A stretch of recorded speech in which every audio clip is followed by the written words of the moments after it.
Salut mon frère, j'espère que tu vas bien. Aujourd'hui, 1er mai, fête du travail, mais pourtant personne ne fait rien. Pourquoi? Parce que c'est la matrice qui l'a décidé. Tu remarques qu'il y a une grosse pleine lune, une grosse énergie et tu sens qu'il y a un shift qui est en train d'opérer. On va en parler rapidement. Je vais t'expliquer quels sont les 7 points qui vont arriver et qui vont te prouver que tu as une grande destinée qui va arriver devant toi. Quand les élus ont un schéma qui est assez spécial, assez spécifique, et s'ils ne tiennent pas, ils finissent comme une tragédie, alors que s'ils tenaient un petit coup de plus, un petit peu plus, ils allaient pouvoir être l'une des plus belles histoires de leur famille, de leur lignée. Reste avec moi mon frère, on va voir ça en quelques points, et tu vas comprendre que tu es sûrement à 1 ou 2 spermatogénèses d'un nouveau niveau. Salut les gars, j'espère que vous allez bien. Alors on va parler aujourd'hui de 7 points qui arrivent à beaucoup de personnes qui se disent élus. Bien sûr, tout le monde n'est pas élu. D'ailleurs, je pense qu'en fait tout le monde l'est, mais simplement c'est pas tout le monde qui va activer cela et aller au bout du chemin. Donc vous l'avez remarqué, on est le 1er mai les gars, l'énergie elle est énorme. Tout le monde pensait que en avril ça allait être chaud, mais que malgré le fait que les gars mettent des trucs dans le ciel, malgré le fait qu'ils tente de rajouter des guerres par-ci, par-là, de créer le manque, le stress, de créer l'angoisse, de créer des choses qui sont tout simplement à l'opposé de l'abondance de l'univers. On remarque quand même que les gens continuent à élever leur vibration, les gens vous testent moins, ils sont quand même de plus en plus enclins à écouter et ils cherchent des repères, ils cherchent des gens, ils cherchent des élus, ok? Actuellement, pendant qu'on parle, vous l'avez sûrement oublié, il y a P. Diddy, le gars, il est en prison. Vous l'avez oublié, il y a Maître Gims qui est en prison. Vous l'avez oublié, il y a plein de gars qui sont tout simplement en train de purger leur karma parce que c'est comme ça le cycle. Ils ne servent plus à rien. Donc, on les enlève. Bientôt, les religions vont s'effondrer. On va les enlever. Et qu'est-ce qui va rester?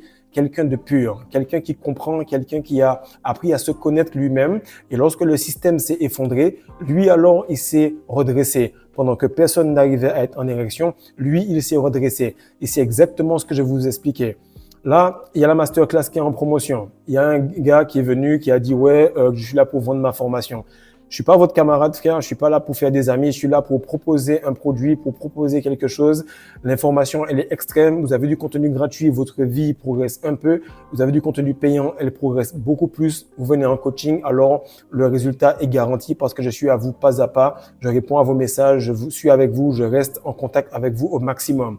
Donc, toute personne qui pense qu'on est là dans le monde des bisounours et qu'on fait des vidéos pour s'amuser, non, ça n'est pas le cas. La spiritualité, le développement, bref, c'est la même chose, c'est l'argent, on doit tout simplement se nourrir et c'est comme ça que ça fonctionne. Donc, si tu es intéressé, il y a le commentaire épinglé dans les commentaires ou sinon dans la description.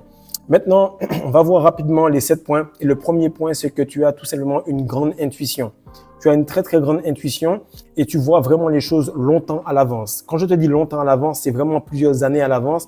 Et je vais te donner quelques story time pour te prouver cela par rapport à ma vie. Là, je bosse au Dark Tower et j'étais avec ma femme. Je lui dis, tu sais quoi, ce gars-là, à tel moment, on aura un problème avec lui. En passant, juste, j'ai croisé le gars, peut-être une demi-seconde et je rentre, je lui dis, ce gars-là, on aura un problème avec lui. Effectivement, 2-3 mois plus tard, grosse dispute, il y a un problème avec ce gars-là. Après, je lui dis, tu vois, lui, il aura un souci dans 1 an ou 2, il y aura un problème et ça va être des difficultés au niveau familial parce qu'il est en train de tirer un mauvais karma. J'ai connu le gars au bout de 2 semaines. Là, c'est en train de se faire actuellement. Après, je lui dis, tu sais, tel ou tel gars, il va se blesser parce qu'il s'entraîne pas bien. Bam, dans l'équipe, le gars, il se blesse. Après, c'est par rapport au Sénégal. Je disais aux personnes, il faut venir en Afrique et que le Sénégal va être le fleuron de cela. On a vu avec la CAN, on le voit avec le gaz et le pétrole qu'ils trouvent, on le voit avec le coup de mairie 2 qui est actuellement là en ce moment, on le voit avec des investissements comme le Dark Tower, etc. Bref, tu as une intuition qui est limite bizarre. Et si les gens ne pensent pas que tu es quasiment un sorcier en rétention séminale, c'est que tu fais mal ta rétention séminale. Parce que normalement, les gens font des pactes pour aller vite avec le sang, avec les excréments, avec des choses de moins grande valeur. Et toi, tu prends le chemin de labeur, de difficulté qui va forger ton caractère avec la semence. Mais normalement, à un certain point, on se dit non, ce gars-là, c'est un sorcier, c'est pas normal, c'est pas possible, ok? Donc, tu as une grande intuition. Et en fait, lorsque les gens utilisent la logique, et toi, tu trouves que la logique, c'est un GPS qui est foireux, tu te dis, mais moi, il faut mieux que j'utilise mon intuition, et ça te paraît logique. Donc, toi, tu les vois comme un fou, et en fait, c'est toi le fou parce que tu es moins nombreux qu'eux, ok? Et qu'est-ce qui se passe? C'est que lorsque les gens continuent à utiliser cela comme moyen de juger, tu te dis, mais en fait, c'est moi qui suis sage, c'est moi qui suis authentique. Parce que eux, ils sont tous les mêmes et ils font tous la même connerie et ils n'arrivent toujours pas à s'en sortir de cette matrice. Donc, ton intuition, il faut que tu puisses la muscler, que tu puisses continuer à l'utiliser Parce que si on avait eu des écoles où on voyait l'intuition comme étant quelque chose de stable et la logique comme étant quelque chose de pas fiable, on allait maîtriser cet œil-là et on allait visualiser les choses correctement, voir les choses pour ce qu'elles sont et plutôt ressentir l'invisible que voir les conséquences du jeu vidéo dans lequel on est. Deuxième point, c'est que tu n'arrives pas à t'intégrer dans la masse. Je te dis un truc sérieux, frère. J'ai été dans des clubs, j'ai été dans des églises, j'ai été dans des familles. J'arrive pas à m'intégrer. J'arrive pas à m'intégrer pour dire que je me sens dans une culture. Je vais essayer de rentrer un peu, mais je vais pas réussir à être complètement lobotomisé avec un lavage de cerveau complet. Je vais pas réussir. Et qu'est-ce qui se passe? C'est que tu observes les gens, tu analyses, tu écoutes ce que les gens disent, mais tu n'arrives pas à réellement intégrer cela. Ok? Je vais pas être méchant par rapport à la religion ou quoi que ce soit, mais moi, c'est ce qui m'arrivait. C'est ce qui m'arrivait lorsque je revenais de l'église et j'étais avec ma mère, je lui posais des questions et elle me réexpliquait. Le samedi d'après, je redemandais, c'était la même chose et je comprenais pas certains passages parce que ça me paraissait pas logique. Tu vois, ça me paraissait pas logique. Donc, je reposais des questions et tu voyais que j'ai fait le baptême, j'ai fait des trucs, mais j'ai jamais réellement embrassé cela parce que mon intuition du point numéro 1 me poussait à ne pas m'intégrer. Donc, tu vas tout le temps être en train d'observer, de regarder, mais tu vas pas réussir à t'intégrer. Pourquoi? Parce que tu n'es pas fait pour être en arrière, tu es fait pour être un leader, tu es fait pour mener une certaine quantité de personnes.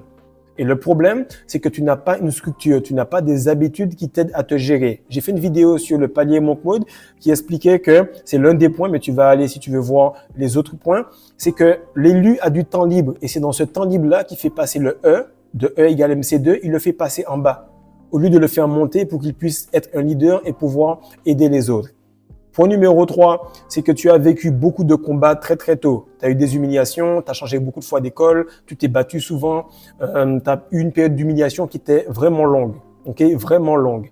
C'est-à-dire que lorsque tu te dis je pense que ça va aller, ou je pense que tel truc que j'ai écouté, on dit que normalement tel signe astrologique, telle personne il devrait s'en sortir. Non, pas toi frère, pas toi. Toi tu vas passer beaucoup plus longtemps parce que tu es censé être testé. Ok, lorsque tu vas avoir beaucoup de récompenses, tu vas être extrêmement testé. Les femmes ne testent que les gars qu'elles aiment. Ok, elles ne testent que les gars qu'elles aiment. Je n'ai jamais vu une femme tester un gars en friend zone. Je n'ai jamais vu une femme tester un gars qui est Ruby. Elle va tester le gars dont elle n'est pas sûre de sa valeur. Et tant qu'il n'aura pas passé les tests, il ne va pas accéder aux cookies. Quatrième point, c'est que tu attires de la jalousie très très facilement. Ça, je t'assure que si tu es un NPC, tu vas pas comprendre et tu vas sûrement être comme l'autre tocard là qui me dit que je vends des trucs. C'est un NPC pur parce qu'il fait du looks maxing apparemment. Eh ben, tu vas venir et tu vas te dire, ouais, je sens qu'actuellement, je suis clairement en train d'attirer de la jalousie. Ok, je suis clairement en train d'attirer de la jalousie. Chaque fois que je vais quelque part, les gens, c'est pas qu'ils me regardent, non, ils sont aigris. Et je vais te dire un signe très très réel que ta rétention commence à devenir aussi fort que de la sorcellerie. Lorsque je suis quelque part et que je sais que quelqu'un est vraiment aigri, il se met à tousser, ou il se met à se gratter la tête, ou il part, ou il baisse les yeux comme ça. Et tu vas voir que lorsque quelqu'un ment, il lève les yeux et il regarde vers la gauche pour imaginer quelque chose de faux. Lorsque il est stressé ou qu'il ne veut pas être en train de connecter avec toi pour qu'il ne puisse pas lire exactement ce qu'il pense de toi, il baisse les yeux, il regarde vers la gauche. Et c'est comme ça que vous pouvez sentir à quel point vous attirez de l'émotion, de l'angoisse, de l'agressivité chez les personnes. Point numéro 5, et c'est pour ça que je te dis que plus les mois vont passer, plus la rétention va être banale, plus la nutrition va être banale et plus il faudra rentrer dans le sexe tantrique et comprendre comment gérer cette énergie-là. Parce que l'inflation et l'énergie de l'univers, de la Terre est en train de monter. Et ce qui arrive, c'est que toi, malgré le fait qu'il y ait eu cette inflation, malgré les difficultés, tu n'as jamais réellement abandonné. En vrai, tu t'es reposé, tu as changé de filière, tu as changé de pays, tu as cassé avec cette meuf-là, tu as eu des galères, mais tu n'as jamais réellement abandonné ton réel développement personnel. Tu as toujours voulu te développer et pousser. Et ce qui arrive, c'est qu'il y a un truc au fond de toi qui refuse la médiocrité. Il refuse la médiocrité, ce qui nous amène au 6e point. Okay. Le 6e point est que là, je finis, je suis à l'école de Supinfo, école de merde d'ailleurs, je fais la pub parce que c'est une école de merde. Je fais mon bac plus 5, j'arrive, puis je vois qu'il faut juste faire mon mémoire. Mais je suis avec des gars qui sont en porte-à-porte, qui font des entre 4 000 et 10 000 $ de chiffre d'affaires par semaine. Je me dis, mais je vais pas rester avec mes colocs à aller avoir un papier alors que je peux faire du cash tout de suite et me développer avec des livres, du contenu et tout. Donc là, je fais 8 ans de porte-à-porte. Mais je pensais que j'allais ouvrir mon business très rapidement. Non, dans ces 8 ans, frère, je rentre en Martinique. À 27, 28 ans, tu rentres chez tes parents. Au moment, j'ai pleuré, frère. J'ai pleuré tellement. Et mon papa qui m'a dit, mais c'est rien ça. C'est juste une étape. C'est juste une étape. Et j'ai une relation très fusionnelle avec mon papa. On parle de rétention, il est en rétention. J'espère que je pourrai faire une vidéo avec lui un jour pour vous expliquer ça, mais il n'est pas là en ce moment.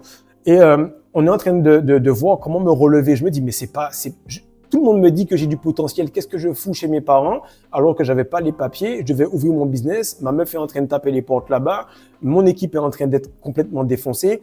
Et tu vois qu'en fait, tu maîtrises ce chaos et tu refuses la médiocrité parce qu'à chaque fois tu reviens, à chaque fois tu recommences et bam, je suis revenu, j'ai monté la compagnie sans papier, sans permis de conduire, on a fait ça à 120 000 $, boum, on est venu 1 an et demi après au Sénégal avec l'argent qu'on a fait dans le porte-à-porte à moins 30, moins 40.